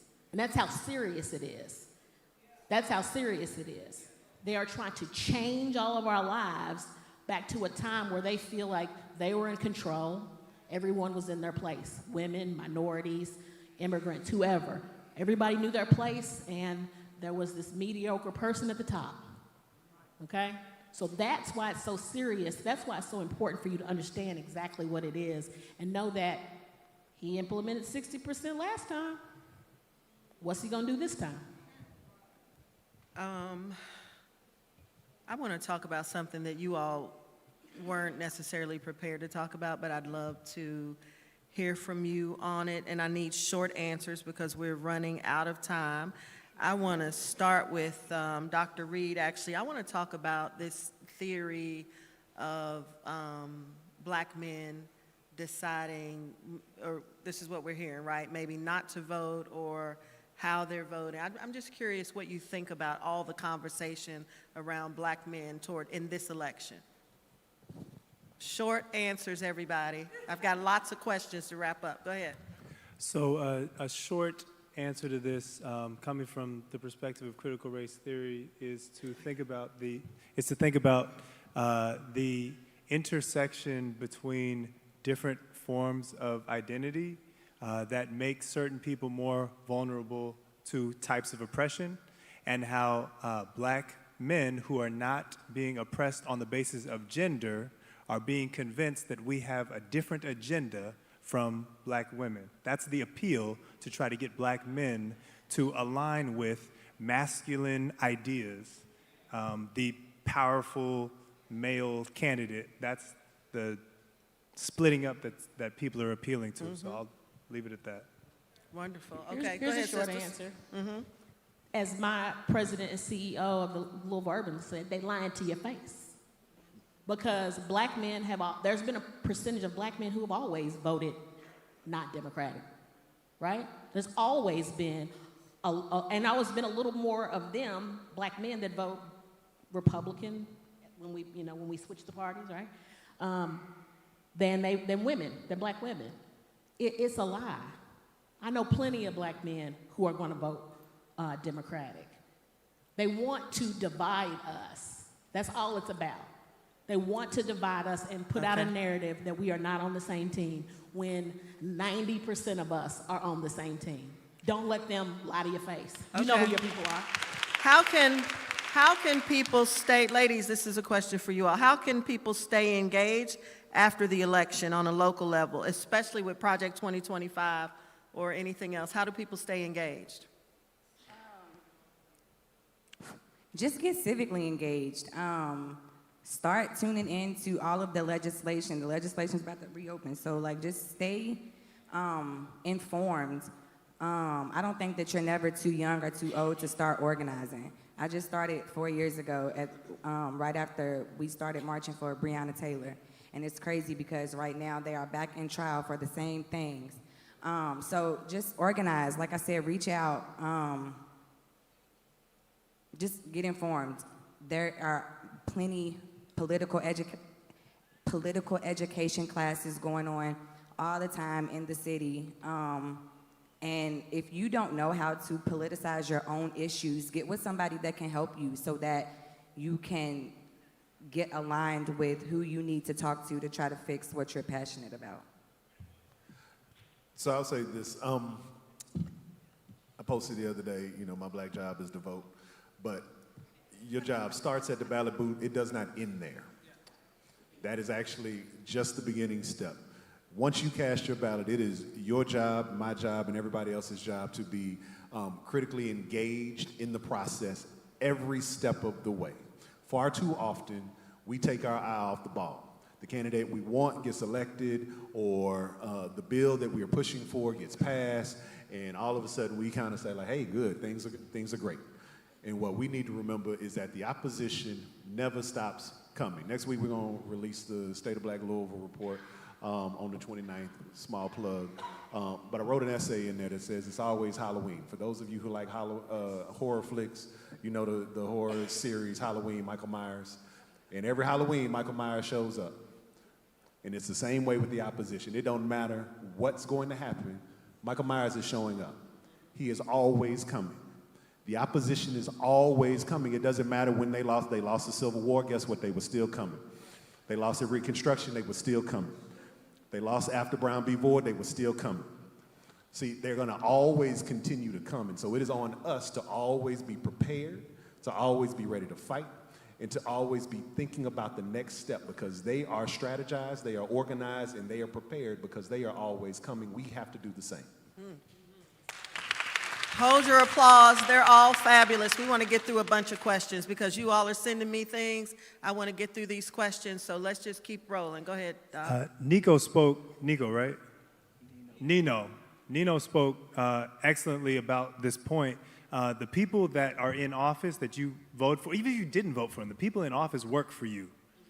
And so you can still communicate more candidly what you actually believe when you call them than you can with putting a vote in. You could say, man, out of these two candidates, I think one could win. Even though the person I want can't win, I'm going to vote for this one. But once this one's in office, I'm going to tell them everything that I disagree about that I need them to do. And you can keep telling them because they have to document that. They have to keep track of that. And the people that are working for them are going to be like, hey, 60% of the people who are calling you are saying this. Maybe you should change. So in terms of after voting, tell them what you actually believe. Tell them what you actually want to happen. Thank you. Anybody up here know who was responsible for the stimulus checks that we received? Congress. Okay. Congress was responsible for your stimulus check. And the reason you got it late, let me tell you why you got it late. You got it late because somebody wanted to put their name on it. Right. Right? Joe Biden or Ronald Reagan or Obama could have put their names on all the stimulus checks they gave out. Bush gave us the stimulus check. Was his name on it? W's name wasn't on it. Obama gave us a stimulus check. Was his name on it? No, because they don't give the money. Congress gave the money. Congress fought for the money. And then all he did was sign it. But okay, he's just the executive. It was a black woman, I'm blanking on her name, who actually held it up, because what we need to understand is that stimulus check was actually rejected initially. and it had to come back because she said, hold up, we need to do this. And she was able to gather the votes to get it approved so that the check could go out. And then to Felicia's point, it got held up because somebody wanted their signature on it. But remember, that person did not actually want those checks to go out in the first place. So the reason I ask this question is because there are so many people who talk about money that may have flowed in the prior administration and who gets credit for a stimulus check. So what I hear you saying, I think, is that the person who was president held everything up because he wanted his name on the checks, but it was actually a Democratic Congress that voted to give us stimulus checks. I just want us to know the facts. Vote for who you want to vote for, but you need to understand the facts, okay? Somebody else have another word about Project 2025 or anything else here? Go ahead, Lyndon. You want to say something, President Pryor? I like calling him President Pryor. I'm sorry. Go ahead. No, I don't have any Okay. at this point, at least not on Project 2025. Go ahead. Say what you want to say. So one thing I guess I will make sure is, for the folks who are here and the folks who are watching, I feel confident most of y'all gonna go vote, right? Like that, there's a lot of pink and green in the room. I know y'all gonna show up and go vote. The question is, who are you taking with you? So part of the reason why we engaged in Souls to the Polls this year, the Urban League is partnering with Bates and lots of other congregations, is because we wanted to galvanize lots of people to get out to the polls. Turnout is everything in an election, and they are depending on you not to show up. When we talk about the attacks towards black men, and there are literally billions of dollars being poured into social media messaging, targeting black men in particular, to tell them what's wrong with a certain candidate and why you shouldn't vote for her and all of these sort of things. The goal is not to persuade them to vote the other side. They don't actually care about that. They simply want them to stay at home. Because if you don't go vote, that is like voting. And so they don't need you to go and vote for the other side. They simply need you to stay at home. And so what it's important for all of us to do is to make sure that whatever sphere of influence you have, you are asking people very intentionally, what is your plan to go vote? Are you going to go vote? Come on and go with me. One of the things that I've said to a congregation, this stuff isn't all that sophisticated. Like, I think sometimes we like to believe that, people who go vote are extra prepared and know all the things. Voting is a social gathering. That's really all it is. People go vote the same way they go to the club. Like, you going to the club? Come on, I guess I'll put my shoes on and we're gonna go. Right? Like, that is how that works for the majority of people. There was a report, since we in a church, a research report done several years ago about church attendance. And I think over 75% of the folks who said that they did not go to church were asked why. And the reason they said is because nobody ever asked you. Right? That's why people didn't go to church. It's simply because nobody ever asked me to go. Well, guess why a whole lot of people don't go vote? Because nobody ever ask. And so it is on us to reach out to, whether that be grandkids, sisters, brothers, aunties, uncles, mom, dad, whoever it is, because you know who's not going to vote in your family, because they ain't never vote. You know who they are. And so are you talking to them, whether it be the neighbors on your street or whoever? Are you going to go vote? Come on, go vote with me. We're going to go vote on Saturday. Let's go. You can ride with me. You got a problem? Let's go. What do you need? We have to be proactive in getting people to turn out the vote. If we really want to see change, we just need people to show up. Excellent points. Thank you. I've got another question here about just generally why people may be distrusting of the Democratic Party specifically, and especially maybe black men. That's the question that's being asked. And anybody can answer. I'll take a couple of answers on this one. Because there's still a lot of things wrong in this country. Like, that is an absolute fact. We have not achieved the progress and success that we deserve and are owed in this country. That is the fundamental truth. And neither party has managed to do that. And both parties, at times, have completely wet the bed when they had the opportunity to do the right thing. Those are facts. And I think it is important that we never run away from those truths. That this country has never lived up to its promise for black people. Ever. That being said, there are real things at stake. And there is a real choice. And so nobody's going to get everything they want from either candidate. Let me be very clear. If you think that all your promises are going to come true, they're not. They will not. Let me go and disappoint you right now. They are not going to happen. It's just not going to come to fruition. However, things will be substantially worse for our community one way or another. Okay. Anybody else real quick, real fast? I'll tell you this, change is a spiral, not a mountain, a hill. From my religious background, I couldn't eat, when I was younger, couldn't eat cookies, bread. We had to read every label of everything we ate because we did not eat pork. Now I can go in the store and I have a plethora of choices, but it took longer than 30 years, but it took a while, right? So I think what we need to understand is you're not gonna get everything you want ever, but you're not gonna get everything you want now. You have to really think about what has happened over, we never thought we'd get a black president. I have a 90-year-old grandmother, and we had a black president on the Democratic ticket. Okay. So just think about that before you start saying one party is suspicious or not. And Dr. Ellison, let me ask you this question. How can stakeholders in the education sector advocate for policy changes to protect the integrity of public education when it comes to anything, and especially Amendment 2? So that's a great question, Madam Moderator. I've got 3 things. I'm gonna hit them real quick. Promise. I'm a good do what you gotta do. Baptist preacher sometimes, so 3 points. Number 1, fully fund education. So that means several things. That means wraparound services, mental health support for marginalized communities, students who have challenges that need specific interventions. You fund them. It means that you fully fund transportation. Y'all know what we lived through, and y'all know the choices our board had to make, and ain't nobody happy about that, even those of us who show up at 3332 Newburgh Road every single day to work. But it's because we are not fully funded to get our kids from home to school. The other one is increasing teacher pay when it comes to money. Educators are not paid what they deserve. That's why we have vacancies like we have. It's not a livable vocation anymore. So you got to fully fund education. Second, focus on an accountability that's real, accountability system that's real. Our accountability system right now in this state is a proxy for poverty.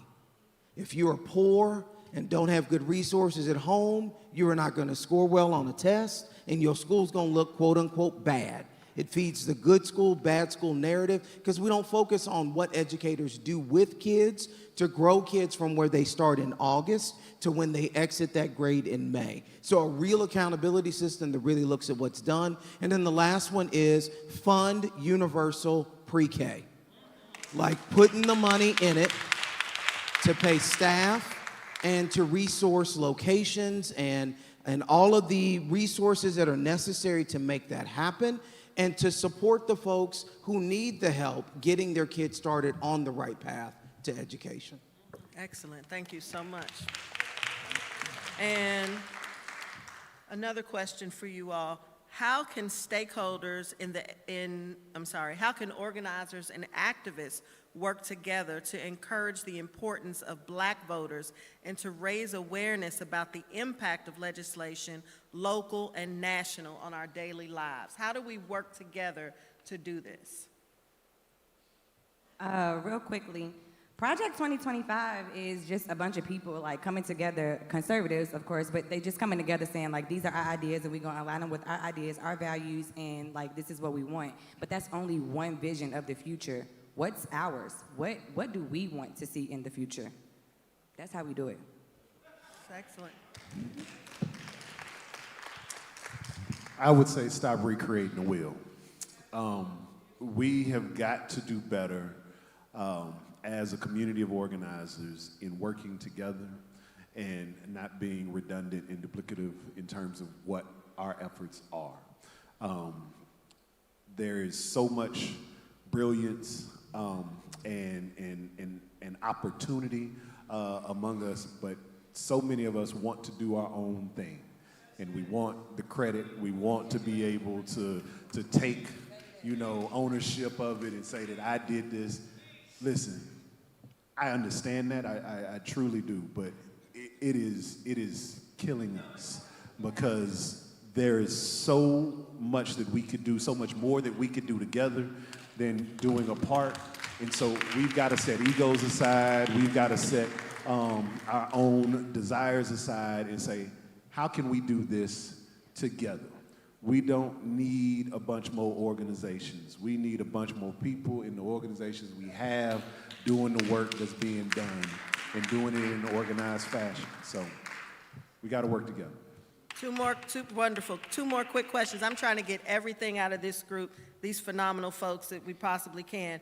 I'll answer this one. Where are reputable sources for people to fact check and research the issues besides trying to Google? You can do a Google search, but you just need to click in the things that Google says. You can't take the answer that comes up, that says the church pews were purple. You got to look at, okay, who made the pews? Where were they? Let me see the pictures. Let me see. You got to dig a little bit deeper. You can use Google, but you got to go further. Also, if you are a certain age, I think you can still go to classes for free at some of these universities. There also are some wonderful teachers, one of them here at Bates. There's plenty of others in other places. The NAACP, the Urban League, some of these other organizations are out here. They're having education stuff all of the time. There's a Pan-African Studies department at the University of Louisville. We used to have free community classes. There are other things. Anybody got anything else to add there real quick? What you find should be in multiple places. Okay. So if your answer is only found on one website that's got a real long web address, then it's probably not accurate. Like, if you can't go to a reputable source and find that same information, that's probably going to be a problem. How can you search for, you got something else? Go ahead. Facts come with the slant of who's giving them. So don't just find the fact, you got to figure out who it's coming from. Find out what you can about the actual source that you're looking at, and then you have your bias against or for that source. Okay. And I would just say be careful of misinformation and stay off of social media. Absolutely. Ain't that listen. And how can you search for legit political organizations to participate with and political courses to take affordably? Anybody got a quick answer? One person. We kind of went over that. Go ahead. The People's University is always offering free political education classes, so you could just look them up on Facebook, the People's University. Excellent. Also, the ACLU's got some great stuff. Again, I always fall back on Urban League, whether it's national, local, NAACP, Legal Defense Fund. There are all kinds of, yell them out, people. I think it's important for us to make sure we are connected with all of these organizations in our country that are, say it again? NCNW, National Conference of Negro Women. There are all kinds of organizations out here doing this work all of the time. Anything else? Okay, I would like these folks, we're getting ready to wrap up, so whoever's supposed to come after me, get ready. But before we do, I would like to give everybody a final word. And I just want to say to you all, part of what I think the challenge is in this country is that we have and we need people who don't have an education so that they can work certain jobs. And I hear a lot of folks talking about college is not for everybody, and I think that's true. College may not be for everybody, but it sure enough ought to be for us. Because anything that was ever illegal to do, we ought to be making sure that we are doing it as often as for as long as humanly possible. And I won't send my kids to college when white folks stop sending theirs, and that's real talk. We have got to make sure that we are doing what we need to do to begin to level the playing field. We have a wealth gap in this country. We have a health gap in this country. We are living in food deserts and income deserts and all of the things. And we need to make sure we are doing everything in our power to change the world that we leave for the people who come after us. And I want to say to these 6 people on this panel and the folks that were here before, you are phenomenal. You are your ancestors' greatest dream. You are everything. You are so encouraging.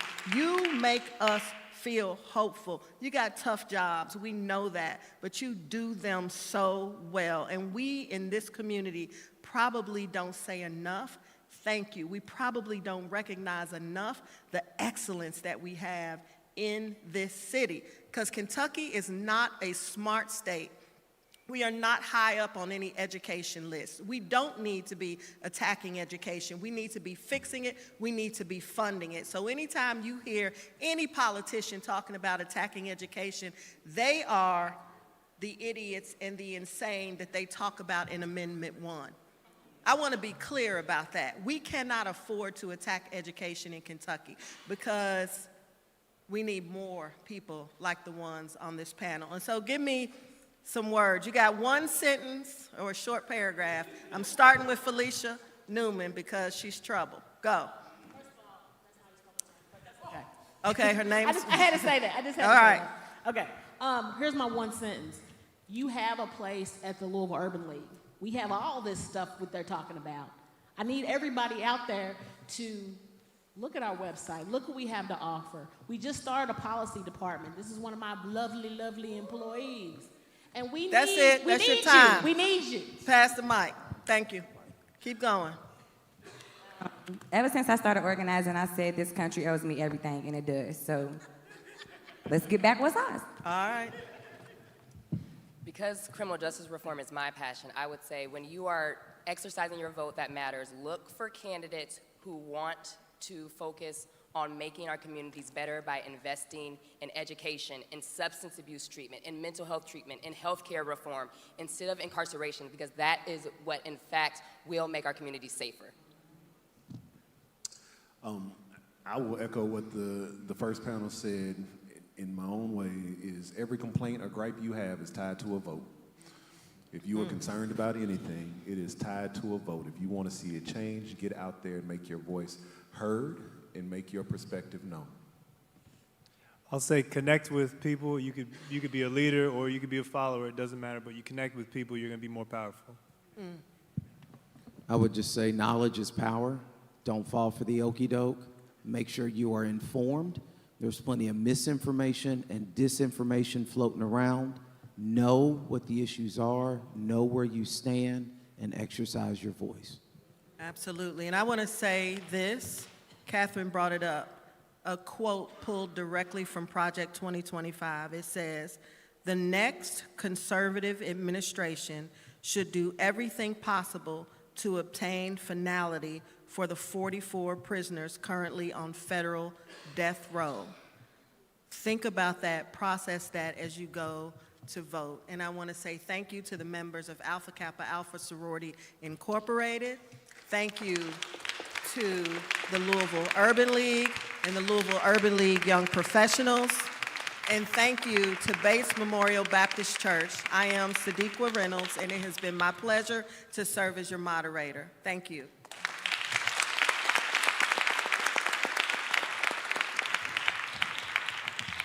I will tell you all, I have barely been able to contain myself tonight. This has just been absolutely wonderful, and I just get up to say thank you, but I just want you all to know that I am amazed at the intellect that I see in this room tonight, and it's just wonderful. But with all honor to God, we'd like to thank our pastor, the Reverend Dr. F. Bruce Williams, along with his wife, our First Lady, Dr. Michelle Williams. We would also like to thank the Urban League and the Urban League Young Professionals for being real partners in this endeavor. Thank you to our moderators, Sadiqa Reynolds and Selena Fishback. I think we can all agree they did an amazing job with our panels.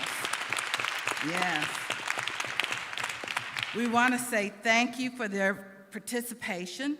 Our panel consisted of Lyndon Pryor, President of the Louisville Urban League, Dr. Justin Reed, Assistant Professor of Old Testament Hebrew Studies at Presbyterian Theological Seminary, Dr. Joseph Ellison, Assistant Superintendent of JCPS High Schools, Felicia Newman, Esquire, Director of Justice and Policy and Attorney for the Urban League, Catherine Howard, Esquire, Public Defender for Jefferson County, and Dynasty Davidson, Community Organizer for the Urban League. Our emerging voter panel consisted of Alexis Miller, Nino Owens, and Edler John Hatton, Jr.